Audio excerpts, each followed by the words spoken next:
ఉన్న దేవ, అబ్రహాము, ఇస్సాకు, ఇశ్రాయేలు దేవ, వాగ్దానాలు ఇచ్చి నెరవేర్చి దేవ, అద్భుతములు, ఆశ్చర్యకార్యములు, మహత్కార్యములు, సూచక క్రియలు చేసినటువంటి దేవ, మా ప్రభును మా రక్షకుడైన యేసుక్రీస్తు వారి పరిశుద్ధమైన నామమునందుకెంతో వందనాలు చెల్లిస్తూ ఉన్నాం. నువ్వు ఎంతగానో ప్రేమించి మా కొరకై సెలవులో మిమ్మల్ని మీరు అప్పగించుకొని మీరు కార్చిన శ్రేష్టమైన పరిశుద్ధమైన మీ ప్రశస్త రక్తం ద్వారా అందించిన గొప్ప రక్షణకై వందనాలు. మీ ప్రజలుగా బిడ్డలుగా మనం చేసుకుని ఇంతవరకు కాపాడి సజీవులుగా ఉంచి మా యాత్రా జీవితంలో మరి యొక్క ఈ నూతన దినాన్ని మాకు అనుగ్రహించినందుకై స్తోత్రం.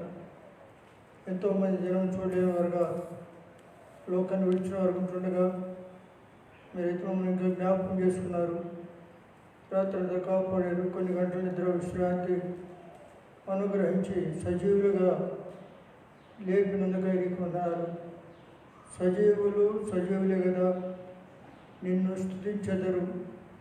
ఈ దినమున నేను సజీవుడినై నిన్ను స్తుతిస్తున్నాను చెప్పగలిగినట్లు విజయ మహారాజు అలాగే మా ప్రభువా మీ చూపుతూ వచ్చిన మీ ప్రేమకై వందనాలు.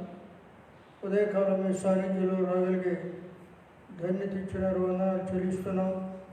దినాన్ని కుటుంబ ప్రార్థనతో ప్రారంభించడానికి అలాగే కుటుంబ ప్రార్థనతో ముగిస్తానికి అన్నట్లు మా ప్రభువా మాకు ఇస్తున్నటువంటి ఈ మంచి అవకాశాన్ని బట్టి సమయాన్ని బట్టి దండాన్ని బట్టి వందనాలు చెల్లిస్తున్నాం. ప్రస్తుత దినాల్లో యెహోషువ గ్రంథం పాఠాలు మా క్రైస్తవ ఆధ్యాత్మిక జీవితానికి ఆశీర్వాదకరంగా ఉన్నట్లు మా తండ్రి మీరు వ్రాయించిన ప్రతి లేఖనాన్ని బట్టి నీ మాటలను బట్టి వందనాలు చెల్లిస్తూ ఉన్నాం. ఇదే 7వ అధ్యాయంలో మా ప్రభు ఓడిపోయిన జీవితాన్ని చూస్తూ ఉన్నాం.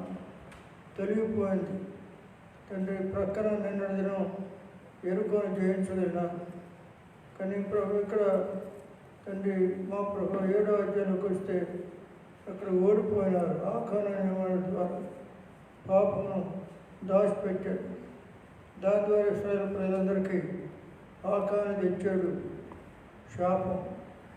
తండ్రి అలాగూ మా జీవితాల్లో ఎన్నో పర్యాయాలు ఆత్మీయంగా నష్టపోయినామని, అనేక విషయాల్లో కొరతగలవారమని, బలహీనమని తండ్రి మరలా మీ సన్నిధిలో రావడానికి మా తండ్రి ఎవరు ధీరుడై నిలిగిన హృదయం గలవాడై నా మాట విని వణుకుతూ ఉంటాడు. అలాంటివన్నీ నేను దృష్టించాలని వ్రాయబడినట్లు మీరే జ్ఞాపకం చేసుకోమని ప్రార్థిస్తున్నాం. సహాయం చేయండి, కూర్చోబెట్టండి. జీవగల మా దేవా, ప్రేమగల మా తండ్రి, నమ్మకమైన సజీవమైన తండ్రి, ఈ కరోనా వ్యాధిని మీరే జ్ఞాపకం చేసుకోనండి. మరలా మా ప్రభు పెరిగిపోతుంది. అక్కడక్కడ మరణాలు కూడా ఎక్కువైపోయినాయి. ప్రజల్లో ఎవరు మటు వాళ్ళే దీవులుగా చేసుకోవాలి, తగ్గించుకోవాలి. దినవృత్తాంతాలు పలు సందర్భాల్లో దాన్ని వినియోగిస్తూ ఉంటాం. 7:14 వచ్చినాం. నా పేరు పెట్టబడిన నా ప్రజలు తమను తాను తగ్గించుకోవాలి, అట్లు తమ చెడు మార్గాన్ని విడవాలి, అప్పుడు నేను వారి ప్రార్థన ఆలకించి వారి దేశాన్ని కూడా స్వస్థపరుస్తానన్నారు. కనుక మీరే స్వస్థపరిచి దేవుడివి. ఇశ్రాయేలు కాపాడేవాడు కునుకడు, నిద్రపోడు అన్నారు. మీ మాటలకై స్తోత్రాలు. సహాయం చేయము, జ్ఞాపకం చేసుకొనము, కృషి పెట్టము. భారతదేశంలో ఇప్పటికే ఎంతోమంది చనిపోయినారు. అలా పాశ్చాత్య దేశాలు ప్రభు క్రైస్తవ రాజ్యాలు ప్రారంభం నుండి క్రైస్తవ రాజ్యాలుగా ఉన్నటువంటి దేశాలు అమెరికా, కెనడా, బ్రిటన్, ఆస్ట్రేలియా, మొత్తం యూరోప్ దేశాలు, యూకే మొదలైన ప్రాంతాలు తండ్రి, రోమ్ తండ్రి, ప్రత్యేకంగా ఎంతోమంది లోకాన్ని విడిచేవారు ఉంటుండగా మా తండ్రి జ్ఞాపకం చేసుకోనండి, కృప చూపెట్టండి, సహాయం చేయండి. ప్రభా మీరే కృప చూపించి కరోనాను నివారణ చేయండి తండ్రి. ఈ వ్యాధిని తండ్రి మీరే మా ప్రభు అధికారం నిలవడు. పరలోకమందు భూలోకమందు సర్వాధికారం సహాయం చేయము, జ్ఞాపకం చేసుకోండి. ఎవరి ద్వారా చేయబడుతున్న యూట్యూబ్ ద్వారా పరిచర్య అనేక జీవితాలకి ఆశ్చర్యకరంగా ఉన్నట్లు ప్రస్తుత దినాలు మీరే సహాయపడము, జ్ఞాపకం చేసుకోవడము. ఇంకా కొన్ని స్థలాల్లో మందిరాలు ఆరాధన జరగట్లేదు, అలాగే మూసివేయబడ్డాయి. ప్రజలతో నిరాశ నిస్పృహలు కూడా వెళుతున్నారు. తండ్రి, దానికి కరోనా ద్వారా ఆర్థికపరమైనటువంటి ఇబ్బందులు, అలాగే నిరుద్యోగ సమస్య, మా తండ్రి కుటుంబంలో ఉన్నటువంటి కొరతలు, వాటి ద్వారా కుటుంబ సమస్యలు, ఓల్డ్ ఏజ్ సమస్య, రకరకాల దీని ద్వారా రకరకాలైన అనారోగ్యాలు, వీటన్నిటిని బట్టి కూడా ప్రజలతో నిరాశ నిస్పృహకు గురైపోయిన వారుగా కనిపిస్తుండగా సహాయం చేయండి. మీరే జ్ఞాపకం చేసుకోనండి. నేను ఎప్పుడు నిర్మూలన చేయబడితే పరిచర్యను ఆస్వాదించము. యావనవంతుడిని మీ నిత్య నిబంధన రక్త ప్రోక్షణ కింద తీసుకుని వస్తూ కనబడకుండా పనిచేసినటువంటి సాతాను, అంధకార చీకటి శక్తులు, దురాత్మల సమూహాన్ని యేసుక్రీస్తునామమున బంధిస్తున్నాం. తండ్రి, ఇప్పుడు ఉండేవారు కూడా తండ్రి ఓల్డ్ ఏజ్ ఉండేవారు, అనారోగ్య పరిస్థితుల్లో ఉండి వెళ్ళేవాడు. ప్రభు మీరు జ్ఞాపకం చేసుకోండి. బ్రదర్స్కి డ్యూటీలు, వాటర్ వర్క్స్, మార్కెట్, మరి తండ్రి మెయిన్ ఆఫీసు, ఇలా బీసీసీ, ఇలాగెన్నో తండ్రి వరకు ఉన్నటువంటి పనులన్నీ కూడా మీరు సహాయం చేయండి. కృప చూపించండి, కృప చూపించము. మాతో ఉండి దినంతా మాతో ఉండి మమ్మల్ని నడిపించమని మమ్మల్ని అందరినీ మీ దయా హస్తాలకు అప్పగిస్తూ వచ్చిన వారిని బట్టి వందనాలు. ఇంకా రావాల్సిన వారందరూ కూడా రావడానికి సహాయం చేయండి. ఎవరు కూడా అక్కడక్కడ అనవసరం నిలబడి మాట్లాడుకోకుండా దేవుని సన్నిధిని మా ప్రభు కనబడినట్లుగా తండ్రి మీరే జ్ఞాపకం చేసుకోమని మమ్మల్ని మీ దయగల హస్తాలకు అప్పగించుకోండి. మా ప్రభును, మా రక్షకుడు, మా గురువు రారాజుగా తిరిగి రానైన యేసుక్రీస్తు వారి పరిశుద్ధమైన నామమున స్తుతించి ప్రార్థించి వేడుకొస్తున్నాము తండ్రి. ఆమేన్.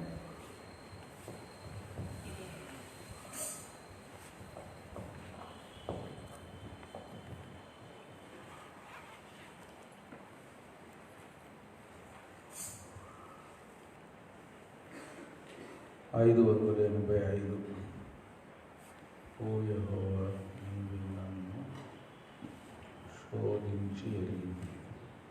పాత పుస్తకం అయితే 498,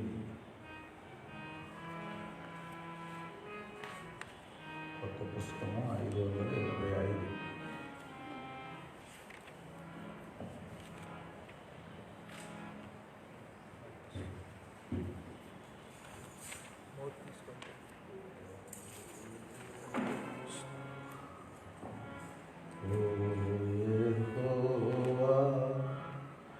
నీవే నన్ను శోధించి ఎరిగితివి. ఓ యెహోవా, నీవే నన్ను శోధించి ఎరిగితివి. నేను నిలుచుట నీకు బాగుగా తెలియును. నేను నిలుచుట నీకు బాగుగా తెలియును. నా తలంపులు నీకు తెలుసని నాలో కలుగక ఊహి. నా తలంపులు నీకు తెలుసని నాలో కలుగక పూర్వమే. ఓ యెహోవా, నీవే నన్ను శోధించి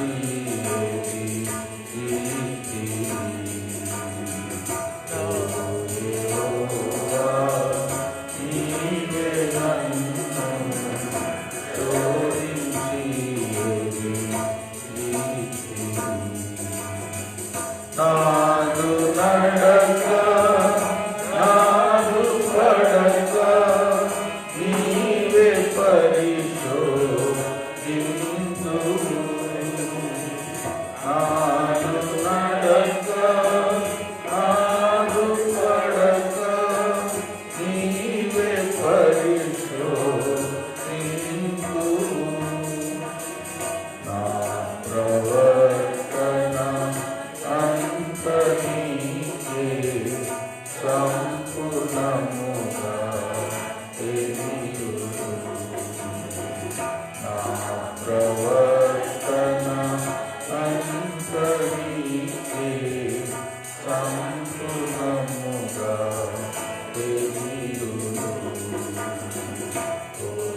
నాపై నుంచి నన్ను ఆవరించితివి. నీదు చేతి నాపై నుంచి నన్ను ఆవరించితివి. నీదు ఎడమ కుడి చేతులలో నన్ను భద్రపరచు. నీదు ఎడమ కుడి చేతులలో నన్ను భద్రపరచు. ఓ యెహోవా, నీవే నన్ను శోధించి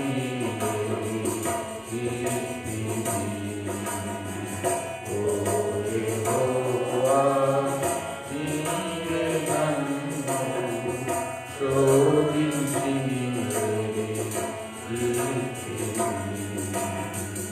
నీదు ఆత్మకు అరుగైలలో ఎచ్చటికి వెళ్ళెదన్. నీదు ఆత్మకు అరుగైలలో ఎచ్చటికి వెళ్ళెదన్.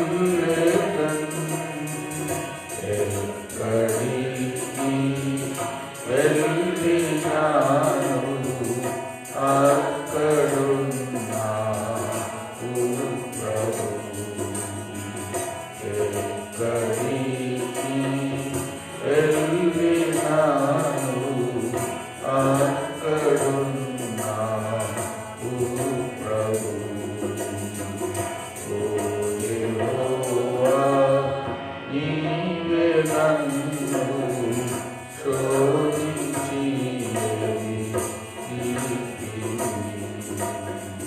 ఓ యెహోవా, నీవే నన్ను శోధించి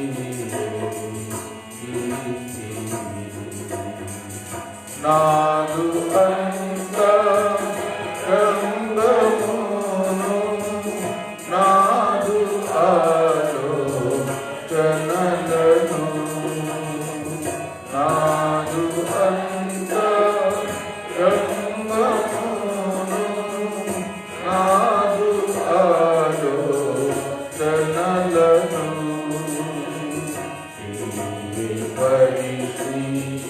పరిశీలించి నాకు నిమ్ము శుద్ధ హృదయము. పరిశీలించి నాకు నిమ్ము శుద్ధ హృదయము. ఓ యెహోవా, నీవే నన్ను శోధించి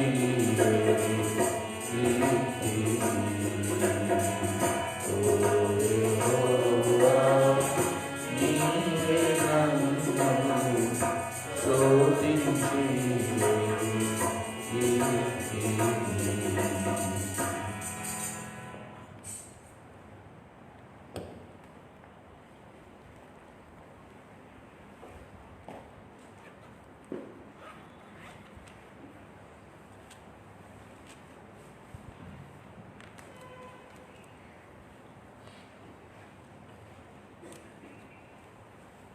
యెహోషువ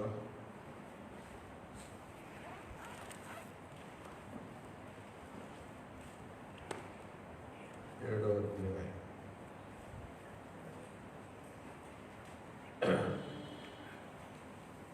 Joshua chapter 7.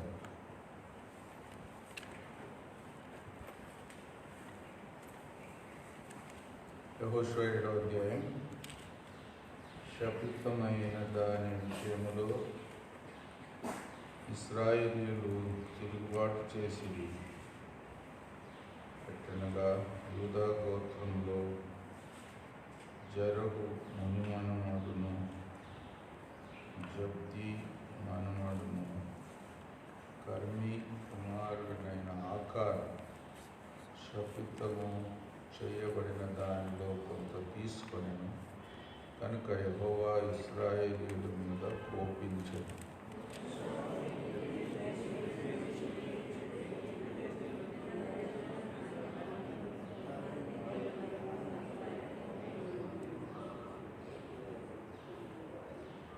హాయి పురమును వేగు చూచి యెహోషువ వద్దకు తిరిగి వచ్చి జనులందరినీ వెళ్ళనీయకుము. 2-3 వేల మంది వెళ్ళి ఆయన్ని పట్టుకుని వచ్చును. జనులందరూ ప్రయాసపడి అక్కడికి వెళ్ళనేలా హాయి వారు కొద్దిగానున్నారు కదా అనేది.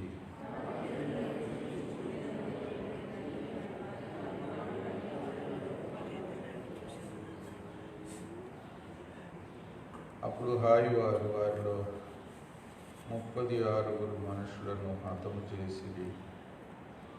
మరియు తమ గవని యొద్ద నుండి షెబారి వరకు వారిని తరిమి రాజులో వారిని హతం చేసిరి. కాబట్టి జనుల గుండెలు కరిగి నీరైపోయాయి.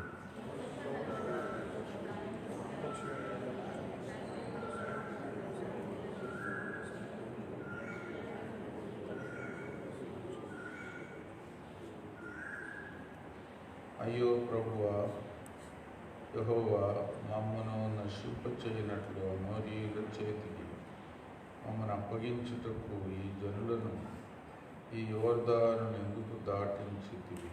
మేము యోర్దాను అవతల నివసించుట మేలు.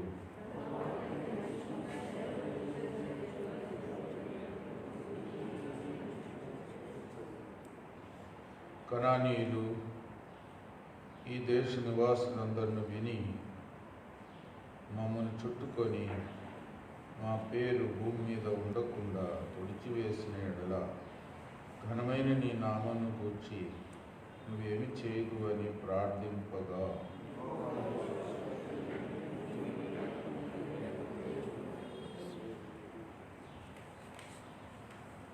ఇశ్రాయేలీయులు పాపం చేసి ఉన్నారు.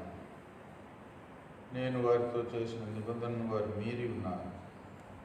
శపితమైన దాన్ని కొంత తీసుకొని దొంగిలి బొంకి తమ సామానులో దాన్ని ఉంచుకొని ఉన్నారు.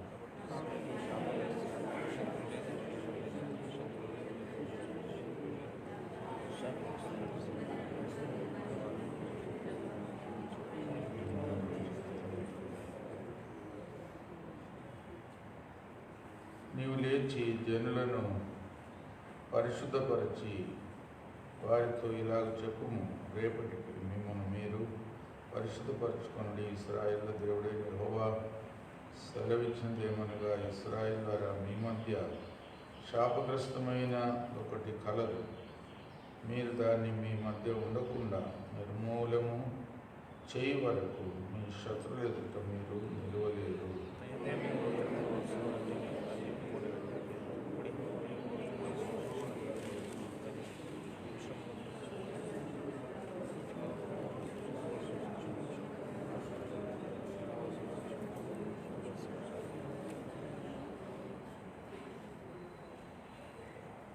అప్పుడు శపితమైనది ఎవని యొద్ద దొరుకున వారిని కలిగిన వారినందరినీ అగ్ని చేత కాల్చివేయవలెను. ఏలయనగా వాడు యెహోవా నిబంధనను మీరి ఇశ్రాయేలులో దుష్కార్యం చేసిన వాడనెను.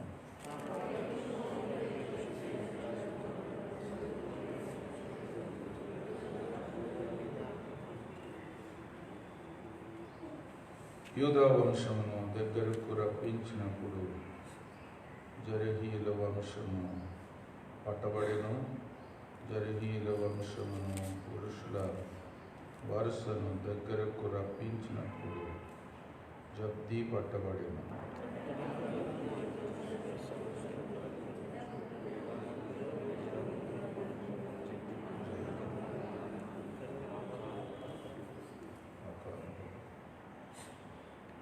అప్పుడు యెహోషువ ఆకానుతో, నా కుమారుడా, ఇశ్రాయేలు దేవుడైన యెహోవాకు మహిమను చెల్లించి ఆయన ఎదుట ఒప్పుకొని నువ్వు చేసిన దాన్ని మరుగు చేయక నాకు తెలుపుమని నిన్ను వేడుకొనుచున్నానని చెప్పగా,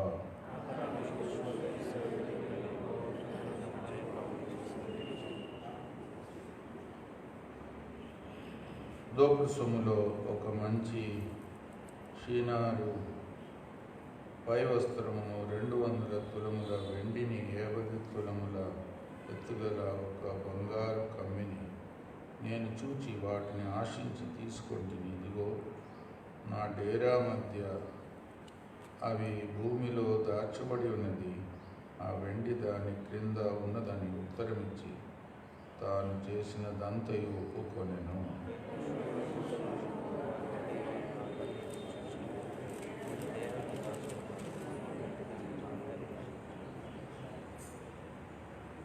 కాబట్టి వారు డేరా మధ్య నుండి వాటిని తీసుకొని యెహోషువ యొద్దకును ఇశ్రాయేలు యొద్దకును తెచ్చి యెహోవా సన్నిధిని ఉంచిరి.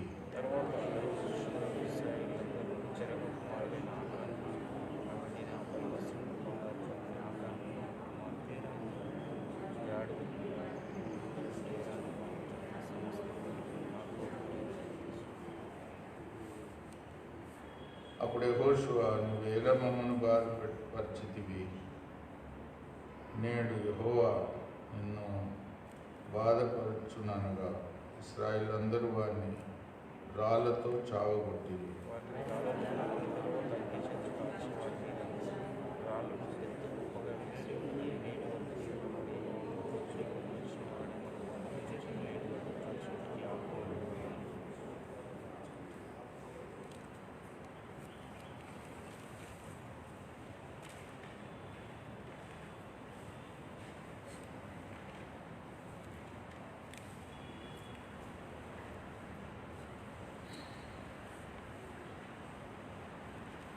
ఆకాను ఎరికోలో ఉన్న వస్తువులేది తీసుకోకూడదని ముందుగానే హెచ్చరిక ఇచ్చినప్పటికీ ఆకాను శోధనకు లొంగి మరి వస్త్రము, వెండి, బంగారం అంతా కూడా తీసుకున్నాడు, దాచిపెట్టాడు. ఆకాన్ అంటే ఆ పేరుకు అర్థం కూడా తొందర చేయువాడు, ట్రబుల్సమ్, కలవరపరచువాడు అని అర్థం.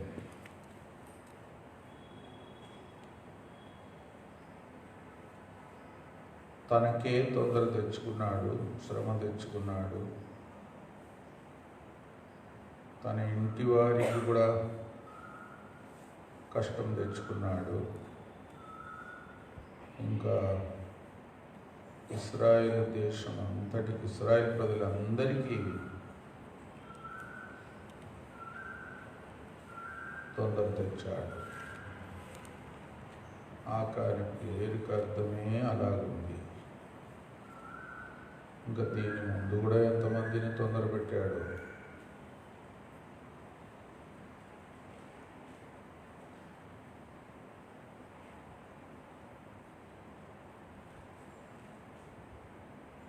ఆ వస్త్రము చూచి, ఆ వెండి బంగారమును కూడా చూచి ఆశపడ్డాడు.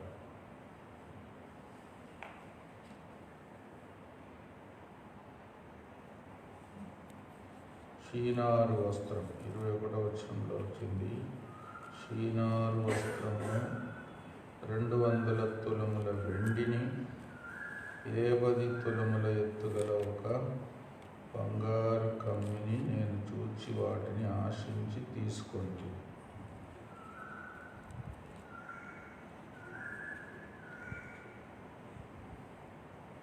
ఏదైనా ఒక దురాశ, ధనాపేక్ష ఒక మనిషిని చాలా దూరం తీసుకెళ్తుంది. ధనాపేక్షయను విగ్రహారాధన అని కూడా ఉంది. కొలొస్సీ 3:5. ధనాపేక్షయను విగ్రహారాధన. కొలొస్సీ 3:5.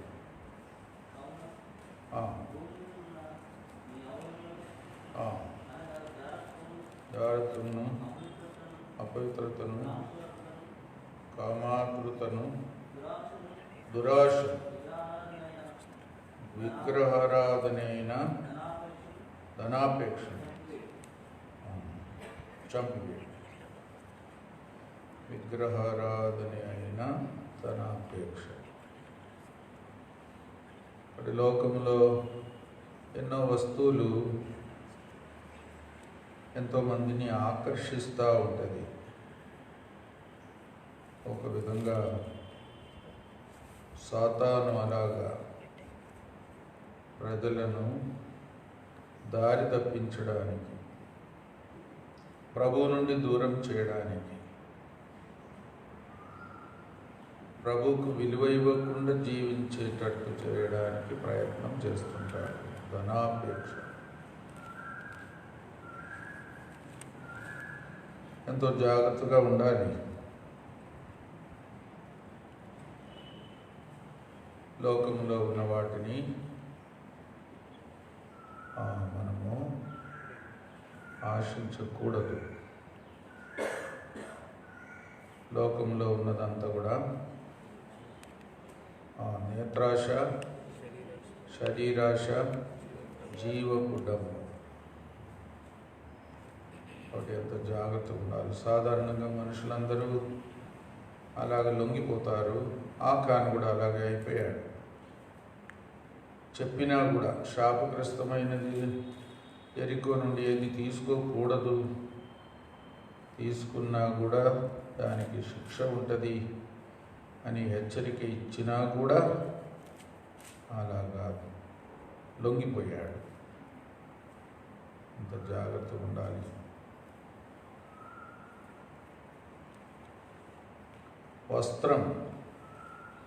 వస్త్రం విషయంలో కూడా జాగ్రత్తగా ఉండాలి. మరి ఆ వస్త్రం ఎంత బాగా కనబడిందో, ఏం రంగో ఏంటో, ఆకాన్ని ఎట్లా ఆకర్షించిందో. షీనారు పై వస్త్రం, ప్రత్యేకమైన వస్త్రం అనుకోండి. ఆకాన్ను ఆకర్షించడానికి సైతాను వాడుకున్నాడు. కాబట్టి వస్త్రం కూడా ఏదో మనం మామూలు బట్టలు వేసుకోవడమే మంచిది. అంత ఆడంబరంగా బట్టలు వేసుకోవడము, ఆకర్షణీయంగా బట్టలు వేసుకోవడము, అది కూడా వాక్యములో నిషేధించబడింది. ఇంకా మన లోపట ఉండే స్వభావం మంచిగా ఉండాలి. అదే మనకు నిజమైన అలంకారం. ఏదో వస్త్రము నాకు కూడా అంత ప్రాముఖ్యత ఇవ్వకూడదు. దాని ద్వారా ఆకర్షించబడకూడదు. ఆడంబరాలు చేయకూడదు. దేవుని బిడ్డలు, దేవుని సేవకులు ఏదో మామూలు ఉంటే చాలు అని తీర్మానం ఉంటే మంచిది. 1 పేతురు 3:3. 1 పేతురు 3:3. జడలు అల్లుకుంటూ, బంగారు నగలు పెట్టుకుంటూ,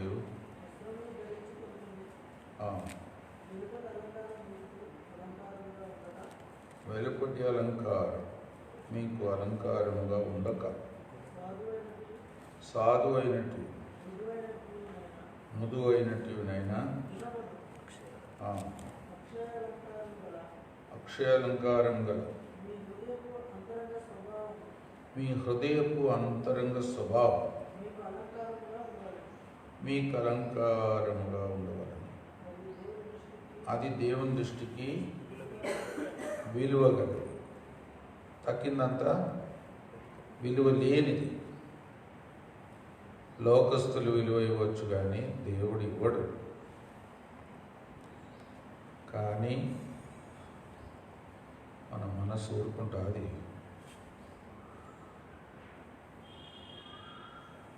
కాబట్టి వ్యర్థమైన దాని కొరకు మనుషుల ముందు కనపరుచుకోవడానికి ఏదో బాహ్య సంబంధమైన అలంకారం వైపు మనుషులు ఈడ్చుకొని పోబడతారు. అందుకే వస్త్రము ఆకాను ఆకర్షించింది. ఎంత ఘోరం!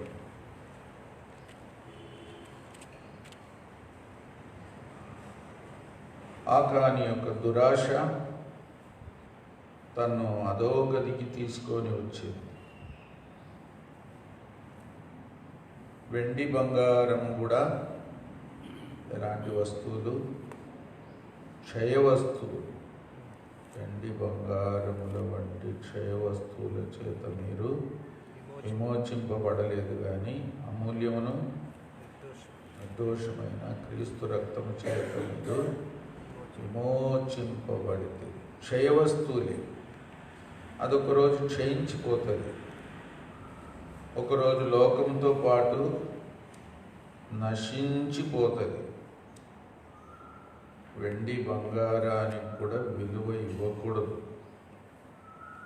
వాటికంటే విలువైన క్రీస్తు రక్తము చేత విమోచింపబడిన మనం ఇంకెంత విలువైన వారం, ఇంకెంత విలువైన ఆత్మీయ పరలోక సంబంధమైన స్వాస్థ్యం కొరకు పిలువబడ్డాము. అందుకే మన దృష్టే వేరుగా ఉండాలి. లోక సంబంధమైన వస్తువులకు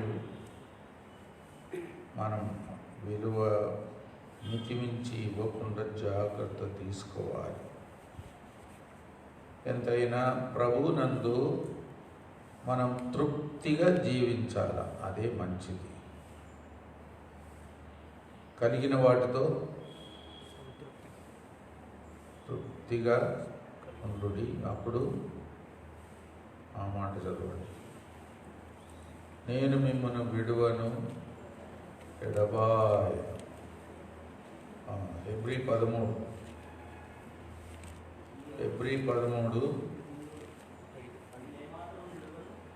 నిన్ను ఏమాత్రమును విడువను,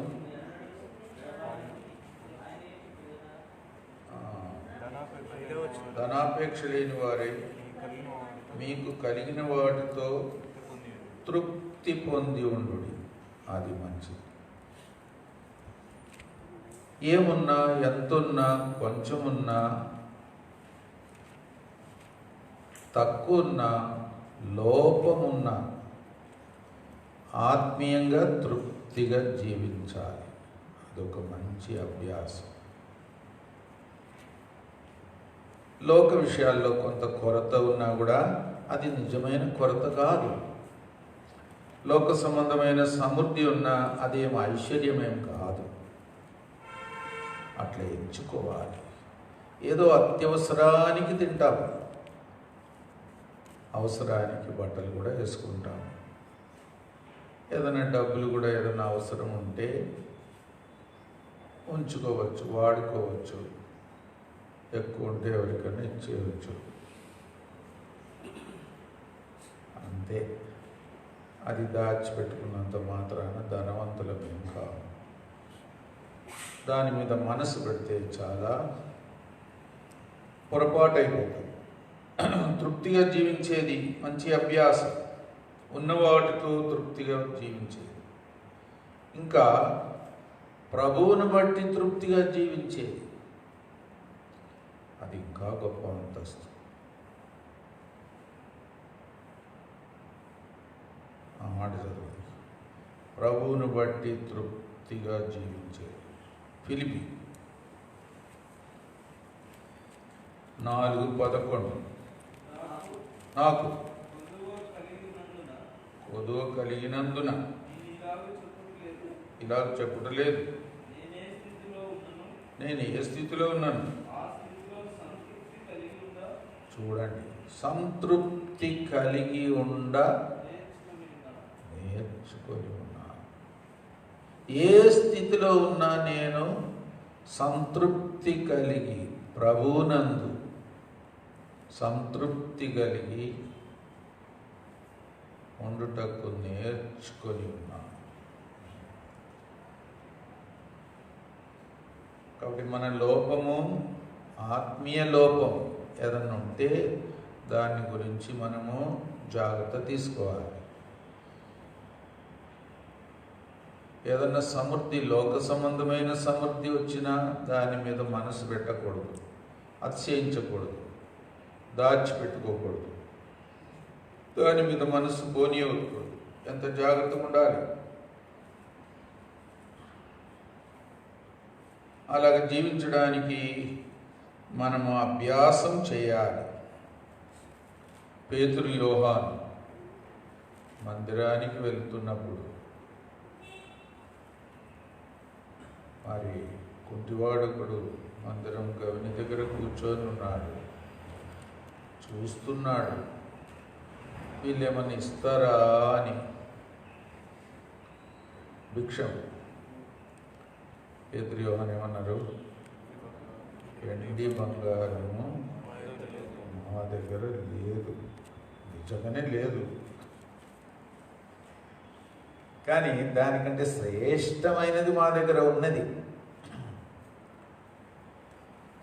ప్రభు ఉన్నాడు. ప్రభు యొక్క శక్తి మరి ప్రభు నామమున నీకు అందించగలం అన్నట్టే ఒక మంచి సాక్ష్యం కూడా ఇచ్చారు. వెండి బంగారం మా దగ్గర లేదు. పౌలు అపోస్తలుడు తన జీవితం అంతటిలో కూడా ఎన్నో పరిస్థితుల్లో నుండి పోయాడు. ఎన్నో సంఘాలతో కూడా సహవాసం కలిగి ఎంతోమంది ఇచ్చిన కానుకలను కూడా ఒకరి నుండి ఒకరికి అందియడం ఎన్నో చేశాడు. కానీ తాను ఎన్నడూ ఆశించలేదు అంటాడు. ఆశించలేదు, మనసులో కూడా ఆశపడలేదు. వెండి కానీ, బంగారం కానీ, వస్త్రం కానీ. అంత గొప్ప సాక్ష్యం. ఆశించలేదు, అడగలేదు కాదు. అడగలేదంటే కూడా మంచి సాక్ష్యమే. కానీ మనసులో ఉంచుకొని అడగకుండా మళ్ళీ అడగకపోయినా ఇద్దరేమో, అది కూడా తప్పే. ఆశించలేదు అంటాడు. ఆ మాట చదువు. అపోస్తుల కార్యం 20:33. ఎవని వెండినైనను బంగారమునైనను వస్త్రమునైనను నేను ఆశింపలేదు. మనసులో కూడా కావాలని ఆశపడలేదు. ఎవరేమన్నా ఇచ్చినా కూడా దాని మీద మనసు పోనివ్వలేదు. ఇవ్వకపోతే అయ్యో వాళ్ళు నాకేమి ఇవ్వలేదే అని నిరాశపడలేదు.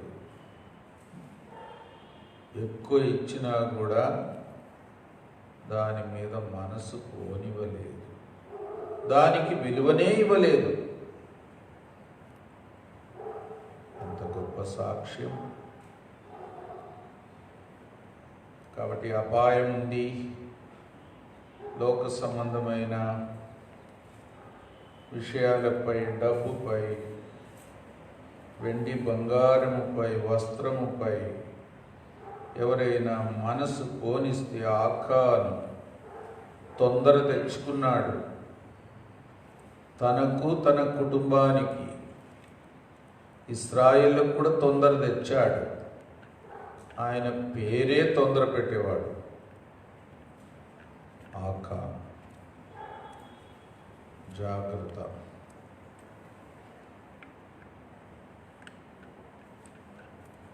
ఆకానుకు ముందుగానే హెచ్చరిక ఇవ్వబడినప్పటికీ ఆ హెచ్చరికను ఆకాను నిర్లక్ష్యం చేశాడు. అది శాపగ్రస్తమైనది, అది తీసుకోకూడదు, ఏది ముట్టుకోకూడదు, మొత్తం నాశనం చేసేయాలా, అక్కడ ఉండే వస్తువులు, మనుషులు అన్నిటినీ కేవలం ఆ వెండి, బంగారం, ఇనుము, ఇత్తడి మాత్రం, అది మాత్రం మందిరానికి ప్రతిష్ఠించడానికి అది మాత్రమే తీసుకుంటాం, దక్కింది ఏది తీసుకోకూడదని. అది కూడా మందిరానికి సమర్పించాలని కూడా నిబంధన షరతు చెప్పబడినప్పటికీ ఆకాను లొంగిపోయాడు, దాచిపెట్టాడు అంటాడు. తీసుకున్నప్పుడు కూడా మరి ఎంత జాగ్రత్త తీసుకున్నాడేమో. ఒకరు ఎవరైనా చూచినా కూడా వాళ్ళు కూడా ఎందుకు ఊరుకున్నారు, అది కూడా పొరపాటే. ఆకాను దాచిపెట్టాను అంటాడు. దాచిపెడితే దాగుతా. అది దేవుని సన్నిధిలో ఏది దాగదు. దేవుని కనుదృష్టి లోకమంతా సంచారం చేయుచున్నది. ఆ మాట చదవండి. రెండవ దినవృత్తాంతములు 16:9. రెండవ దినవృత్తాంతములు 16:9 ఎవరైనా చదవండి.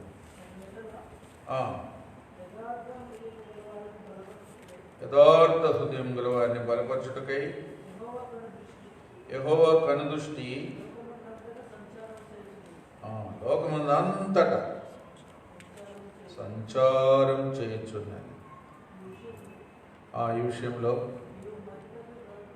మతి తప్పి ప్రవర్తించి కనుక ఇది మొదలుకొని నీకు యుద్ధములే కలుగు. కాబట్టి దేవుని కనుదృష్టి లోకమందంతటా, మనుషుల మీద, అందరి మీద, ఇంకా పరలోకములో కూడా, చీకటిలో కూడా, రహస్య స్థలాల్లో కూడా, ఇంకా హృదయ రహస్యాలను కూడా పరీక్షిస్తాడు. ప్రవర్తన మాత్రమే కాదు, వస్తువులు మాత్రమే కాదు, మనుషుల యొక్క హృదయ రహస్యాలను, ఆలోచనను కూడా ఆయన పరీక్షిస్తాడు. అంత గొప్ప దేవుని ఎదుట ఆకాను ఏదో తీసుకోవచ్చు, ఎవరికి తెలియకుండా నేను దాచిపెట్టుకోవచ్చు అని అనుకోవడము ఎంత గుడ్డితనం. ఎక్కడ దాస్తారు? ఎవరు చూడకుండా చేస్తారు? కాబట్టి దేవుడు హృదయాలోచనను కూడా పరీక్షించి చూస్తాడు. ఆ మాట చదవండి. ఇర్మియా 17:10. ఇర్మియా 17:10. ఒకని ప్రవర్తనను బట్టి వాని క్రియల ఫలం చొప్పున ప్రతీకారం చేయుటకు యెహోవా నేను. చూడండి, హృదయమును పరిశోధించువాడు, అంతరింద్రియములను పరీక్షించువాడు. అంతరింద్రియములను. ఇంకో మాట కూడా ఉంది, మనకు తలంపు రాకముందే 139. అది కూడా చదవండి. కీర్తనలు 139 2వ వచనం చదవండి. తెలియదు. చూడండి, నాకు తలంపు పుట్టక మునిపే నీవు నా మనస్సు గ్రహించుచున్నావు. వా, ఏమైతే ఆలోచించబోతున్నామో అది ఎట్లా తెలుసబ్బా? దేవునికి తెలుసు. మన ఆలోచనలు అసలు మనుషులకు ఎవరికి తెలియదు కదా. ఏదన్నా మాట చెప్తే మనుషులకు తెలుస్తుంది. ఏమో మైండ్ కూడా రికార్డ్ చేసేది ఏమైనా ఉందా విషయం? ఏదనుకుంటా కదా. బ్రెయిన్కు స్కానింగ్ తీస్తారు, మరి ఏమైనా తీస్తారో. ఆలోచన రావాలనుకుంటారు కదా. ఏదైనా రోగం ఉంటే వస్తుంది. ఆలోచనలు కనిపెట్టే స్కానింగ్ ఉందా? లేదు కదా. ఒక విధంగా మనిషికి అంత పట్టదు. దేవునికి ఆలోచన రాకముందే ఏం ఆలోచన చెయ్యబోతున్నామో అది కూడా తెలుసు. ఎంత జాగ్రత్తగా ఉండాలి దేవుని ప్రజలుగా. ఆకాను ఎంత పొరపాటు చేశాడు. ఆకాను ఎంత గుడ్డివాడు. దాచిపెట్టాడంట. ఎక్కడ దాచిపెట్టగలడు, ఎక్కడ దాక్కోగలడు? దేవుని ఎదుట సమస్తము మరుగు లేకుండా తేటగా ఉన్నది. ఆ మాట చదవండి. సమస్తం తేటగా ఉన్నది, మరుగు లేకుండా. 4:13 హెబ్రీ. మరియు ఆయన దృష్టికి కనబడని సృష్టం ఏది లేదు. మనం ఎవరికి లెక్క ఒప్పచెప్పవలసి ఉన్నదో చూడండి. ఆ దేవుని కనులకు సమస్తం మరుగు లేక తేటగా ఉన్నది. స్కానింగ్ కంటే, ఎక్స్రే కంటే ఇంకేమన్నా, అల్ట్రాసౌండ్ కంటే బలమైన తేటగా కనబడగలిగిన దేవుని జ్ఞానం, దృష్టి, పరిశోధన ఎవరు తట్టుకోగలరు?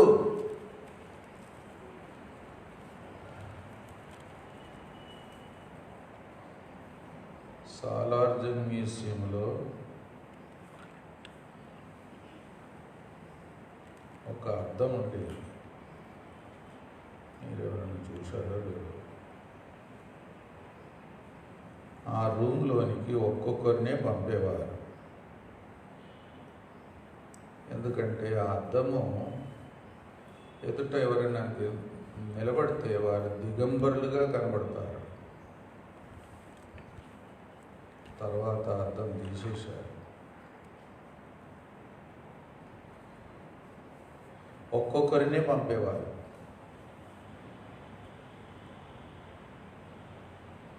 ఒక అద్దానికే అంత శక్తి ఉంటే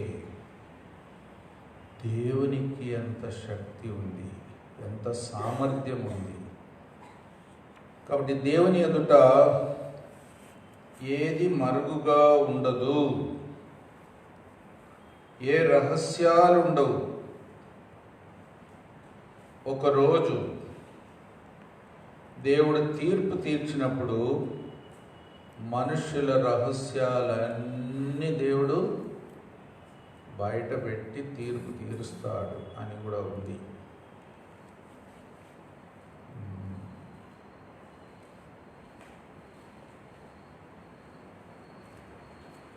మాట కూడా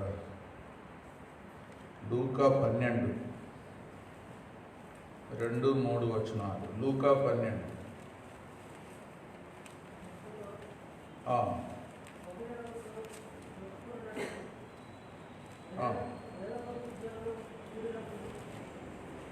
లూకా 12 ఏంటిది? మరుగైనదేదియు బయలుపరచబడకపోదు. రహస్యమైనదేది తెలియబడకపోదు. అందుచేత చూడండి, మీరు చీకట్లో మాట్లాడుకున్నవి వెలుగులో వినబడును, మీరు గదిలేందు చెవులో చెప్పుకొనినది మిద్దల మీద చాటింపబడును. కొన్నిసార్లు కొంతమంది రాత్రి నిద్రపోరు, ఇద్దరు చేరుతారు ఎక్కడన్నా కాంపౌండ్లో మూలకు, అన్నీ మాట్లాడుకుంటారు ఎవరికి తెలియకుండా.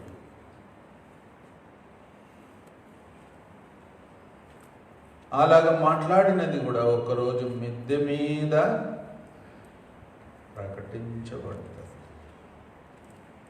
అంత ఘోరమైన పరిస్థితి మనుషులు ఎదుర్కోవాల్సి వస్తుంది అనేది ఒక గొప్ప హెచ్చరిక.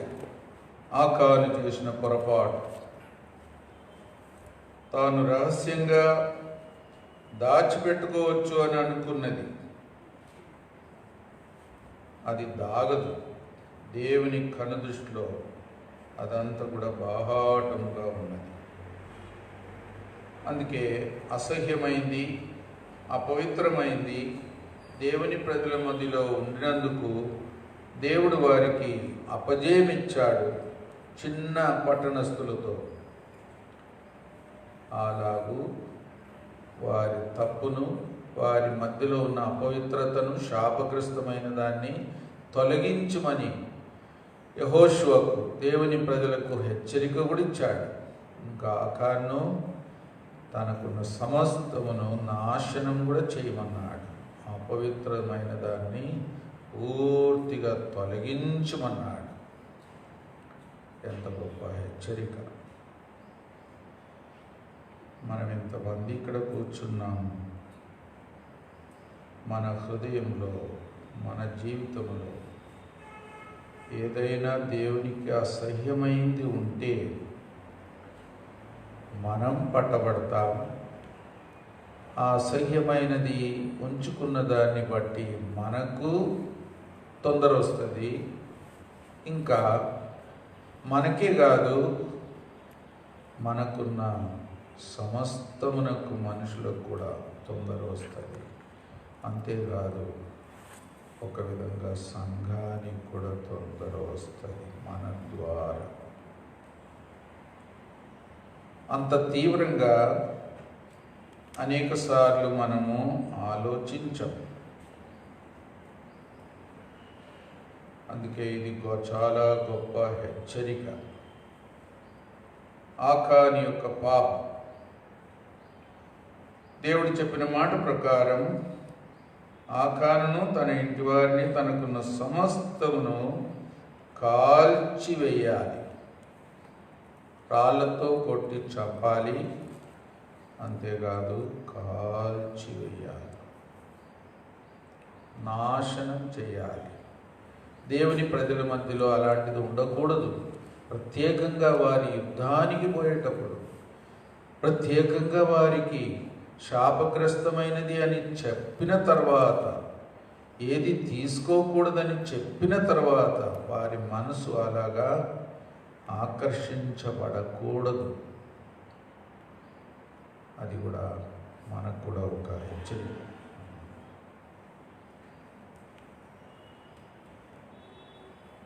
కొంతమంది ప్రభువును నమ్మినాక వారి మంత్ర సంబంధమైన పుస్తకాలన్నీ కాల్చివేసినట్టు కూడా చదువుతాం. ఆ మాట చదువు. అపోస్తల కార్యములు 19:19 చూడండి.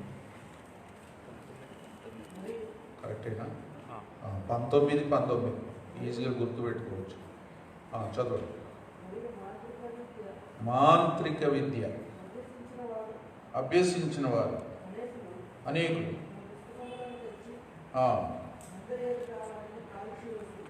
అందరి ఎదుట కాల్చివేసి దాని లెక్క చూడగా వాటి వెల 50,000 వెండి రూకలాయ. అయినా దాన్ని ఏం చేశారు? కాల్చేశారు. మంచి తీర్మానం. కాబట్టి పాప సంబంధమైనది రక్షణ పొందిన తర్వాత ఏది ఉంచుకోకూడదు. ఈ సినిమా పాటలు కానీ, పాటల సీడీలు కానీ ఏది ఉంచుకోకూడదు. అవన్నీ నాశనం చేసేయాలి. కొంతమంది మార్మన్స్ పొందినాక వేరే వాళ్ళకి ఇస్తారు.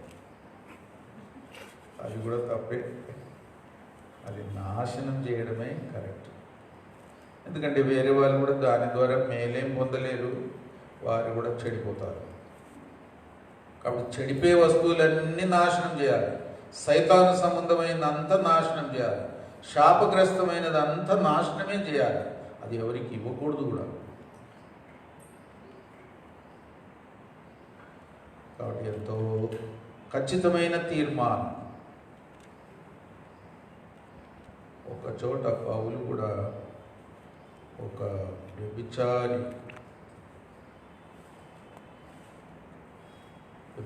అయిన వ్యక్తిని సాతానుకు అప్పగించినాను అంటాడు. 1 కొరింథీ 5:7. వారి శరీరం నశించాలి, కనీసం ప్రాణమైనా రక్షణ పొందేటట్టు సాతానుకు అప్పగించాను అంటాడు. 1 కొరింథీ 5:7 చదవండి. 4 చదవండి. చూడండి, వాని ఆత్మ రక్షింపబడినట్లు శరీరేచ్ఛలు నశించుటకై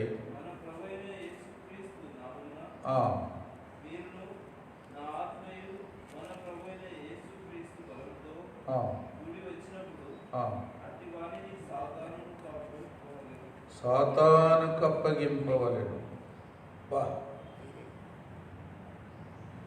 అంటే ఇంకా వాడు శరీరరీతిగా చనిపోయినా పర్లేదు, వాడు బతకడం కూడా మేలు కాదు, వానికి మేలు కాదు, సంఘానికి మేలు కాదు, వాడు చనిపోవడమే మేలు అని అప్పగించేశారు.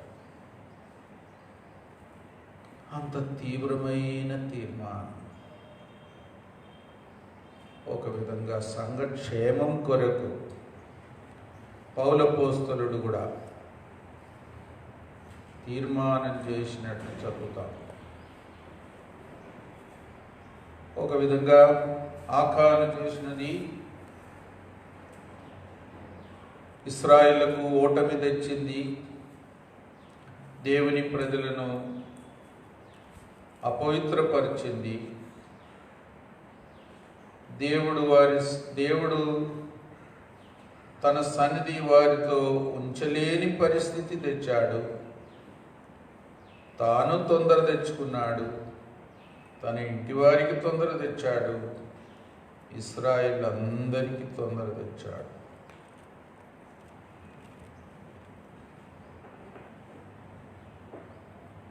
పులిసిన పిండి కొంచెమైనను ముద్దంతటిని చేస్తుంది. తోడు ఎంత వేస్తారు? ఒక పాత్రలో పాలు తీసుకొని తోడు ఎంత వేస్తారు? 1 స్పూన్ వేస్తే చాలు కదా, మొత్తం మరుసటి రోజుకు పులిసిపోతాయి.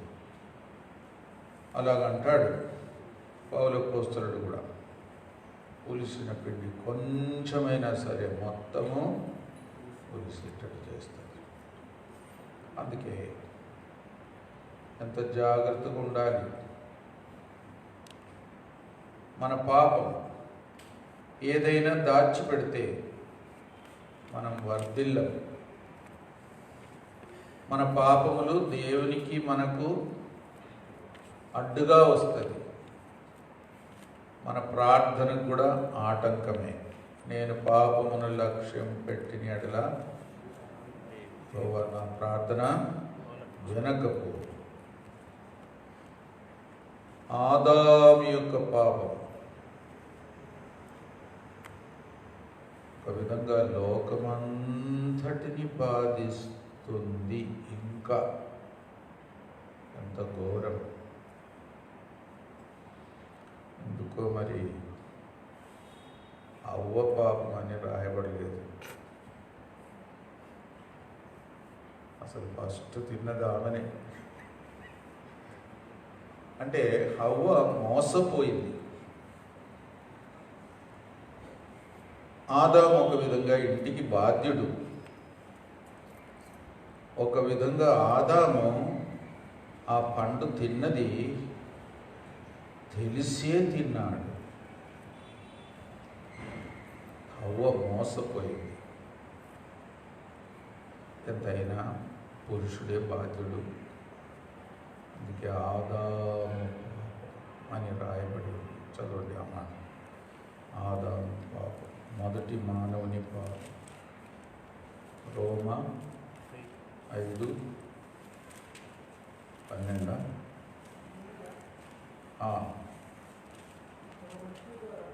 ఒక మనుషుని ద్వారా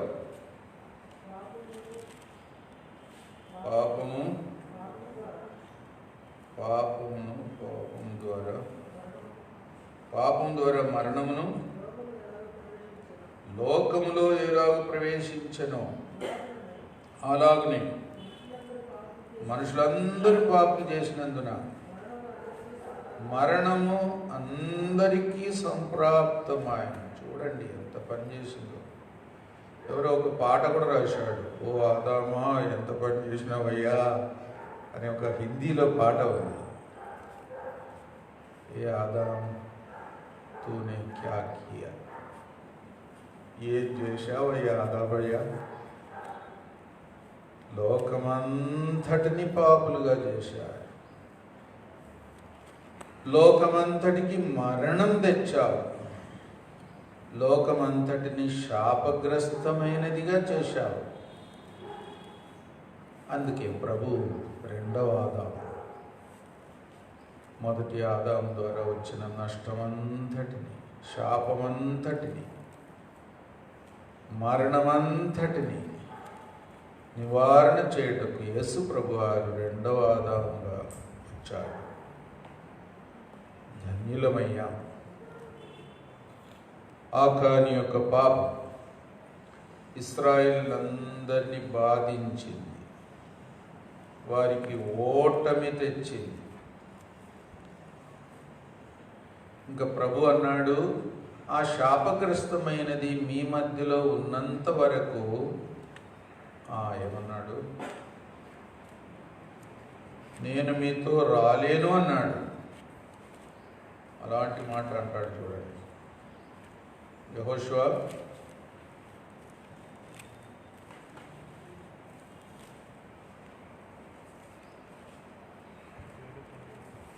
7వ అధ్యాయం 12.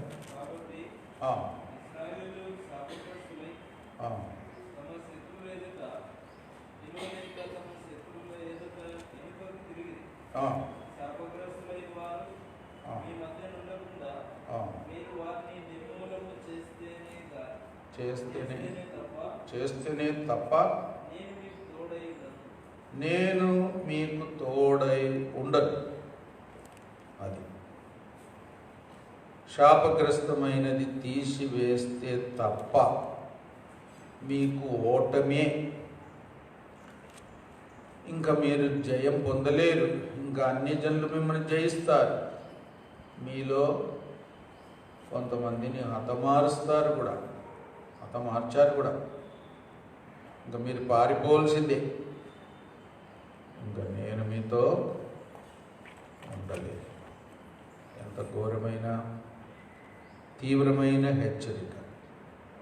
నేను మీతో రాలేను. ప్రభు మనతో లేకపోతే మన సంగతి అంతే.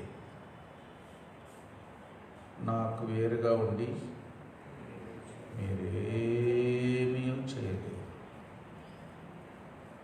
నాలో నిలిచి ఉంటే మీరు ఫలిస్తారు. నాకు వేరుగా ఉంటే మీరేమీ చేయలేరు. ప్రభుయే మనకు సామర్థ్యం. ఆయన యందే మన సామర్థ్యం. ఆయన లేకపోతే మన గొప్పతనమో బలమో సామర్థ్యమో వీర్యం ఏది ఉన్నా అది పని చేయదు. శత్రువు విరోధంగా మన కార్యాలను సఫలపరచదు. మన చాలిన స్థితి ప్రభుయే. ఆ మాట చదువు. మన చాలిన స్థితి 2 కొరింథీ 3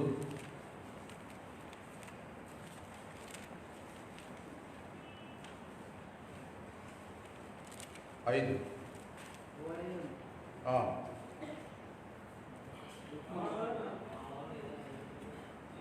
మా వలన ఏదైనా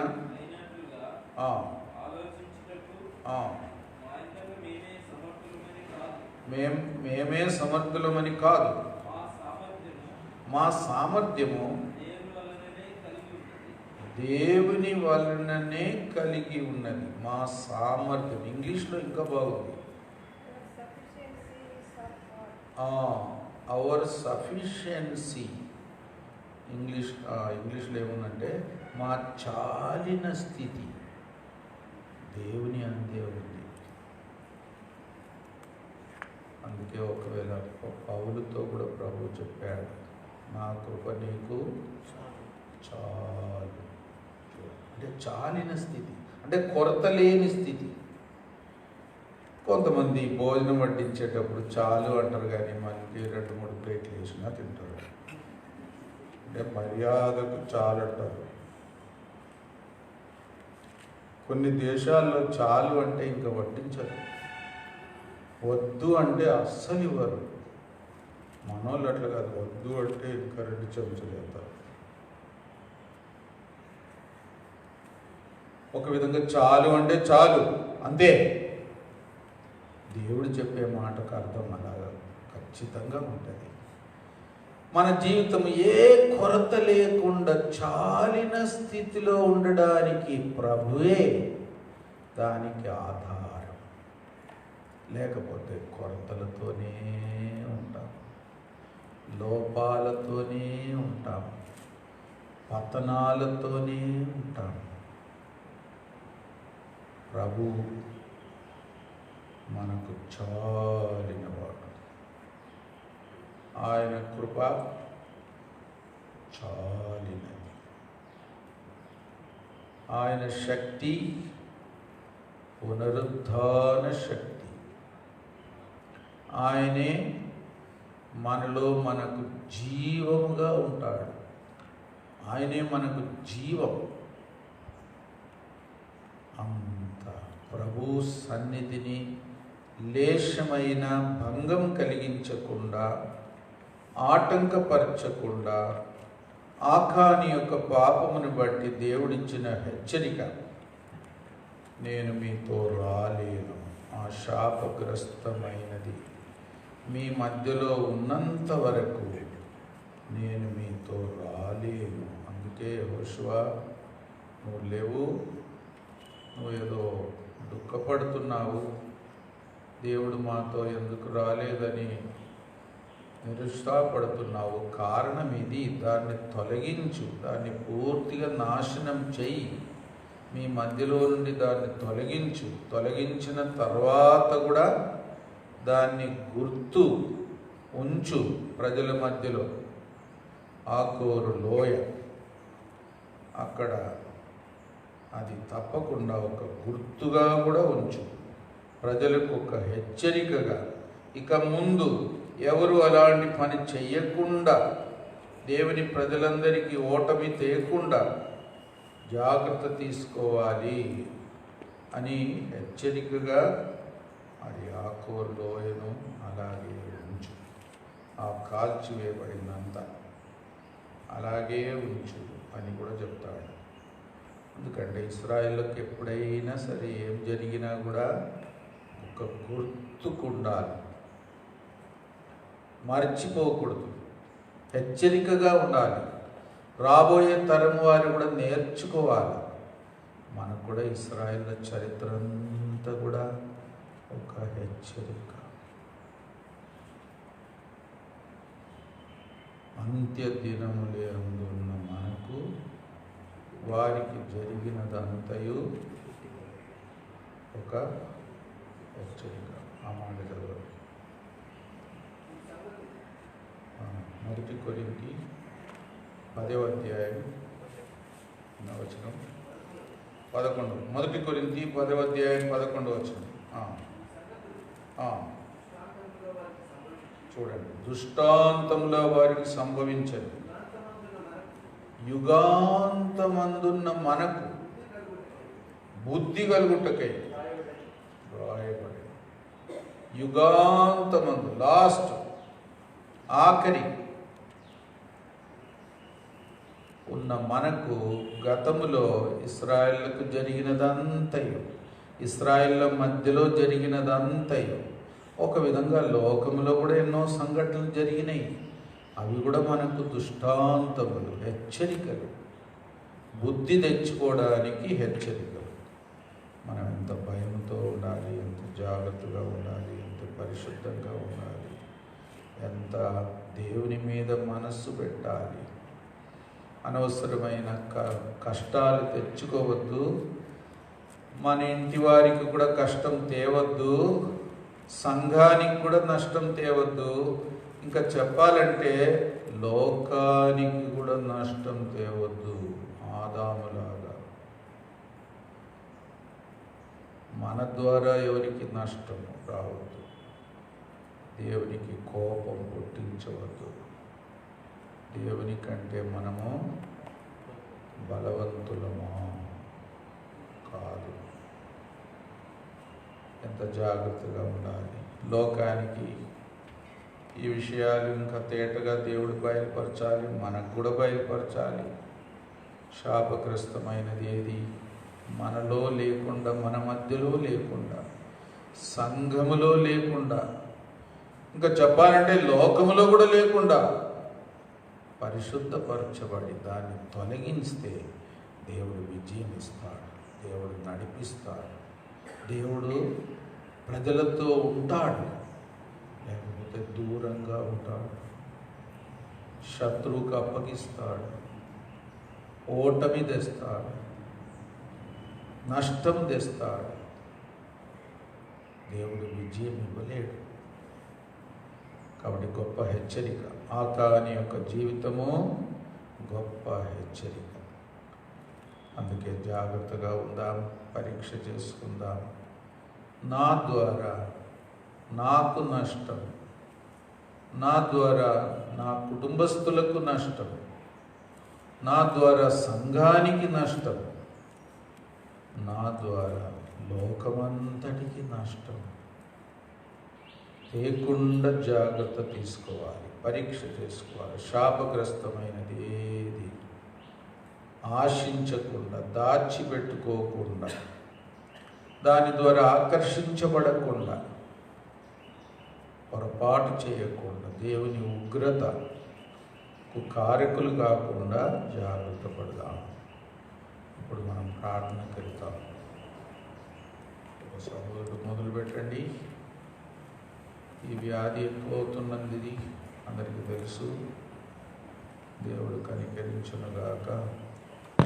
సంఘం అంతా కూడా పరిశుద్ధపరచబడాలి, విశ్వాసులు కూడా పవిత్రులు కావాలి, సేవకులు సేవకురాళ్ళు కూడా శాపం చేయకుండా, శాపగ్రస్తమైన దాన్ని ముట్టకుండా ఉండాలి. అలాగ జాగ్రత్తగా ఉంటే దేవుడు కనికరిస్తాడు, సంఘాన్ని నడిపిస్తాడు, మనలను కూడా నడిపిస్తాడు.